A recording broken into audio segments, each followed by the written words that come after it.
Hi, I'm Deb Brown with SaveYour.Town and Building Possibility. Today I'm going to be interviewing, yay me, Cheryl Lawson from SMTulsa. We've done some work together at her conference over the last couple of years, and I'm so excited that this year, your 10th and maybe final year, it's going to be virtual.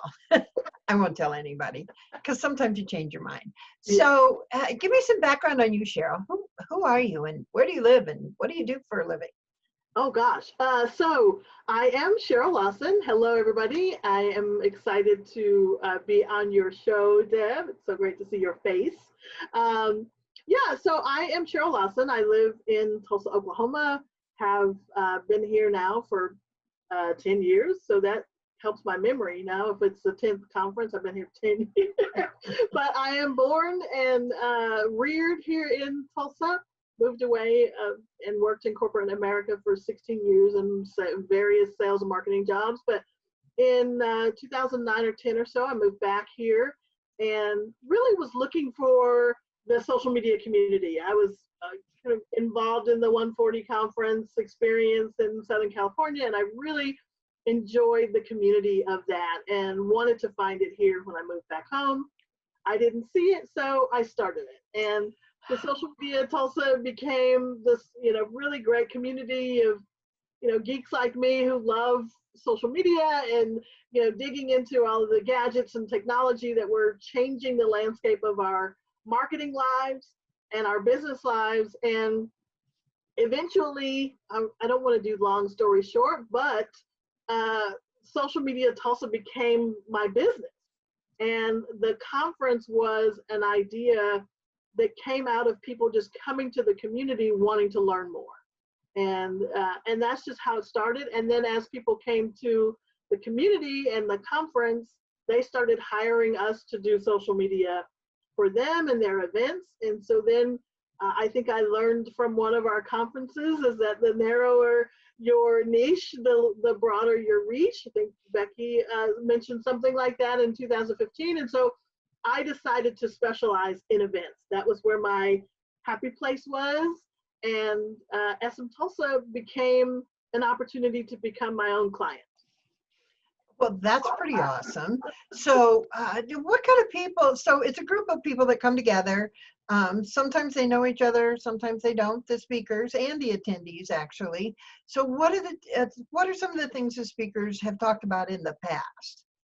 Oh gosh, so we've had people talk about all of the individual social networks, if you will, Twitter, Facebook, LinkedIn, Instagram. But I think the biggest impact becomes when the topics are broader, when the topics are like storytelling and or video production and how video is changing people's businesses and how to put those assets across multiple platforms, right? I think Mandy Bavernack talked about being platform agnostic a few years ago. And that really is really a great way to not get caught up in, am I doing Facebook right or am I doing Twitter right? Is if you're creating the right kind of content, if you're telling your brand story or your organization's story or your city municipality's story, then you can then go in to find the social network that fits the pieces of content or the story that you're telling. So I think those are the things that I personally learn a lot from. Of course, there's always, SEO and website stuff that comes in that my brain needs to watch the videos over and over again in order to grasp, like Google Analytics and things like that we've had people talk about. But that's I think the beauty of the fact that we're going virtual is because everybody now will get to experience the conference the way I have for the past 9 years. Typically, as the organizer, I'm not able to sit still and just listen to the talk or a session or take notes. So I'm usually after the conference at my kitchen table with my coffee, pressing play and watching the videos and learning for myself. So now everybody gets to watch and experience SMTulsa conference in that way. That is the beauty of virtual. I'm enjoying that as well. I know a year or two ago, I talked about storytelling, and you shared the story of the Tulsa Massacre in Mhm. Black Wall Street. Just give me a really quick breakdown of what that is, because believe it or not everybody knows what happened in Tulsa 100 years ago. Yeah, so we're about at the 100-year anniversary in 1921. In the summer of 1921, there was an incident on the elevator with a young Black man and a young white woman, and it was alleged that he touched her or did something inappropriate. And it got back to the very racist, white supremacist led governments, municipalities, police force, and it became an all-out manhunt for this particular individual. And in the Greenwood district in Tulsa, was a 29-block area in kind of the heart of what we now consider downtown Tulsa, and it was full of thriving Black businesses, Black business owners. There were banks and hotels and doctors, mainly because of segregation and the fact that we were not able to shop in those other stores, but also because there was opportunity here for African Americans to come and invest. And this was a thriving Black community of Greenwood, and it was deemed Black Wall Street, kind of the first Black Wall Street. But we hear that name a lot, but Tulsa really was Black Wall Street. And so after that incident, all of those kind of Klans people and police and ordained officials in the city literally went to war on Greenwood and massacred people, burned down all of the buildings and businesses that were there. Churches were either burned or destroyed completely. Homes, people were having to hide African American individuals, and some Caucasian families were hiding people, and the police were going door to door. And so it was a nightmare, really. And for so many years in our state, and particularly in the Tulsa area, it hasn't or hadn't been widely acknowledged. It wasn't in any history book that I read or was introduced to in high school or elementary education. We did have to, before we graduated from high school, take a class called Oklahoma History. The massacre of 1921 in the city in which we live was not included in that. So we did learn some pretty valuable lessons about Native American culture, but we did not learn about this. There is now, Greenwood still exists. It's a very small one, maybe 1 or 2 blocks now that is in the city of Tulsa. There is a museum. The Greenwood Chamber of Commerce is there. There is a couple of murals that acknowledge the businesses that were there and destroyed and then rebuilt. Because I think one of the things that we don't talk about a lot, because of course we're talking about the tragedy, is the fact that a lot of those businesses rebuilt after the fire. And so the community and the environment was thriving before, and then even afterwards were thriving. So a lot of what we're doing now as a city and as a state is first acknowledging that it happened and trying to address not only the incident that happened, but then how systemically, by covering it up, didn't solve many of the problems that made it start to begin with. And so having to just unveil, there was a cemetery, of course, not really a cemetery, there was a place in North Tulsa where allegedly bodies were buried that were victims of the massacre. And so we have a mayor and a commission now that are looking for the mass graves. And so there are things that are happening now but again, the wounds are starting to resurface, because not only are the communities in what is considered North Tulsa, you know, right now Tulsa is kind of north and south. We do it in every city, right? Where Martin Luther King Street is in a certain area of town.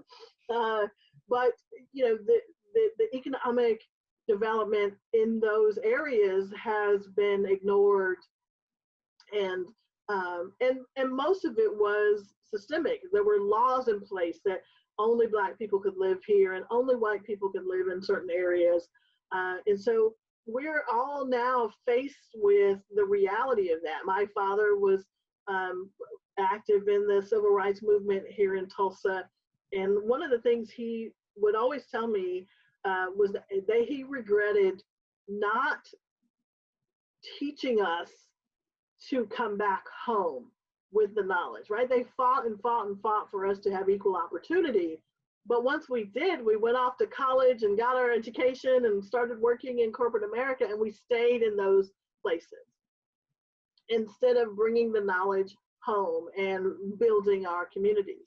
And it's not just African Americans. I think that's the story of a lot of towns and cities and places around, where young people went off to live the American dream, and their hometowns are struggling as a result of it. Yeah, small towns are absolutely looking for those boomerangers, where you send them out and you want them to come back. So building up their love and pride in their community when they're young is so vital and so important. I made it through that without crying, because it's such a powerful story. And again, thank you for the synopsis on that. Let's talk about social media in relationship to storytelling. In this day and age, I feel it's important to say what's on your mind in a kind and considerate way. Not everybody does that, obviously, and some days I can't do it, so I just have to walk away.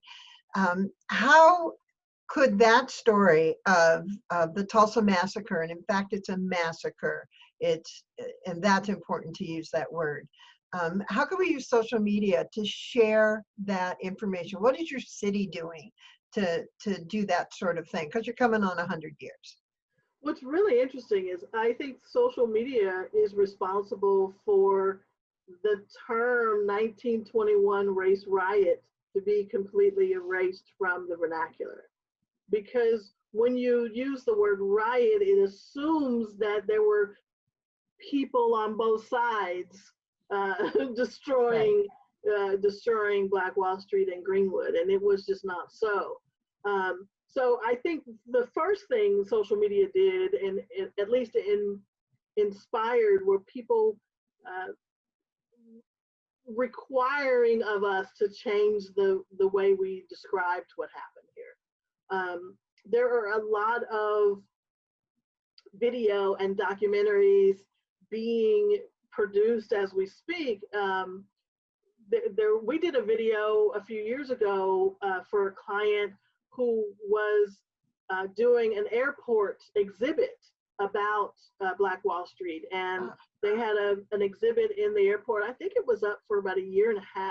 And so we did a video that when you got to the physical exhibit, you could, we actually used beacon technology, so the video would come up on your phone and you could get a tour of Greenwood. And what a lot of people don't realize is that there are still businesses on Greenwood, and there are still Black-owned businesses on Greenwood.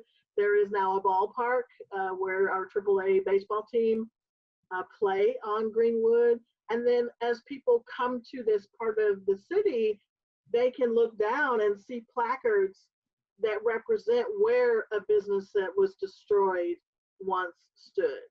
And so there's even just the smallest amount of opportunity for people to learn a little bit at a time if they want, or even just kind of go and get completely immersed. There is a historical society that has a mobile app that you can go in and watch video and hear people who were alive during that time tell their story. Wow. And there are Black families, white families, all telling their story of how when they were kids, or what happened with their parents, or what happened when it went down. And so that was a really emotional experience. There are tons of videos on YouTube that people are producing, and with interviews from people in their own families. So I think that's really how the story and the truth is going to rise up, is if you have a family member. I know my dad did a lot of kind of historical stuff. He's not from Tulsa, so his desire was to meet people and descendants and get some of those stories told. And a lot of that stuff was on, Super 8 video or black and white. It wasn't really recorded other than, maybe a microphone and a cassette player. So a lot of that stuff is needing to be digitized, and so that it can be shared on social media like YouTube or on Facebook and stories. But we've seen things like the HBO's The Watchmen, right? Cover the 1921 massacre in their entire show. And it opened with the massacre, and they were able to visualize the photos that we've all grown used to seeing, right? We see at one of the parks here locally, the Black gentleman with his hands up, and they were able to find a way to visualize what that experience looked like, and how a family was running from bullets and bombs actually being dropped from the sky on their neighborhood. And so it was hard to watch, but I'm glad they were able to do it. And I think they did it in a very tasteful way. And I think that's something that a lot of us can do with the pieces of history that we know, right? It's difficult to get the entire story patched together when it was buried for so long. But there are times, they actually did the first digging of the grave site that we talked about earlier, and several of my friends were there live streaming. And so even in just a little bit that you can do to help tell that story and move the story along, I think is great. And I know the city, there are several commissions that have been started and are ongoing to commemorate the 100 years. And even the state and the Senate and our local legislature are working to commemorate and tell those stories. So it'll be interesting to see how it all plays out and what is actually done, but I know a lot of it has begun. Wow. So it's kind of the shotgun approach, yet you know what you're shooting at. Like you have a market that you want to reach with, and every little bit, every small step matters in telling the story. Even if even if I share this and somebody sees it, that helps to tell the story. And yes, I'll share this. Young people on TikTok are doing a really good job of telling the story of not just Black Wall Street, but they're doing a great job of it. Young people are educating themselves and then using these new mediums that other young people particularly like to participate in and spend their time on. There were so many things that I didn't even know, but I'm on TikTok and it's like, a 60-second history lesson from somebody who, is probably 17, 18 years old, but because they're curious and they're, I'm going to say pissed off at what we've left them. And so yeah. That's really exciting because, older people like me think TikTok is just for fun and these kids are making videos and it's not much, but how do I find that I have a TikTok account. How do I find that? The glorious hashtag, right? So if you can use hashtag Black Wall Street, you can look at hashtag Black History, and there are so many people who are sharing, did you know that this person invented this thing and this is why we have these tools? And it's really incredible to see young people taking the lead in this way. And hopefully that means that they will also do that in our systems of government and everything else, but at least from a social media standpoint, they are doing a really good job with the whole George Floyd issue. We saw a lot of YouTubers sharing. We all have to recognize we've been lied to. Everybody has been lied to. And so people who have a little influence are saying, you know what, you're right. I should take some responsibility. African Americans, white people, everybody is saying, I need to take responsibility for how I have been compartmentalizing my own pain. And so with that, I'm going to expose to you some really awesome people of color that you should be following. Or here's what I learned from these people. I mean, I think I shared a couple of videos from YouTubers that I follow. One skincare, a kid from Hawaii, right, was like, you know what? I have a bunch of followers. You need to be following these African American influencers, right? And so that even those small steps from people using social media are going to make change and are going to encourage more people to start creating content, right? So Janice Person did that on Instagram. I think it was during Black History Month, and shared people on Instagram that you should follow. And because she does a lot of work in the rural environment, several of them were Black farmers. And when Janice says to do something, I do it because she's just brilliant. Black Cotton because of her. Oh, I love Black Cotton. I got cotton in my house because of her. I saw that. Yeah. So I mean, that's something we can all do, actually. And it makes your feed, whatever the format you're in, but it makes your feed so much more realistic to how the world really is, versus just everybody that you know in your neighborhood. Right. Or people all white like me. I need some color in my feed. We all do, frankly. Right. So social media is good at doing that. This is what the kind of things I want to hear. So you have this conference coming up. Give me some dates, give me how to register. Tell me a little bit more of where to find out what I should be doing. Yeah, so SMTulsa Digital Marketing Conference, because we all voted that was the best way to describe it, okay. Even though it's so much more than that, I think we can agree. But the dates are September 17th and 18th, which, not too long from now. It'll be completely digital. SMTulsa.com, you can go and register, find out all the topics and speakers, which Deb is one of them. And 8 ways to break the rules. Yes, so yeah. I love it. In fact, that was one of our most popular posts as we posted the topic. So people are like, what? I can break the rules? No, you still have to wear your mask, but you can break every other rule. Yeah, definitely. But, the conference will go over 2 days, and I think we're up to, I said 18 plus, but I think we're now at about 20 speakers, including myself, which I will actually be speaking at my conference for the first time in a long time. Because traditionally, if I'm speaking, nobody else can be doing anything. Right. Because I can't handle an emergency if I'm speaking. So everybody must listen to me whether they want to or not. Well, this time you'll have some options to either listen to me or not. But I think it'll be really informative. You will be able to watch all of the presentations either on your mobile phone through our app, or there is a web hub that you can just watch them on your desktop.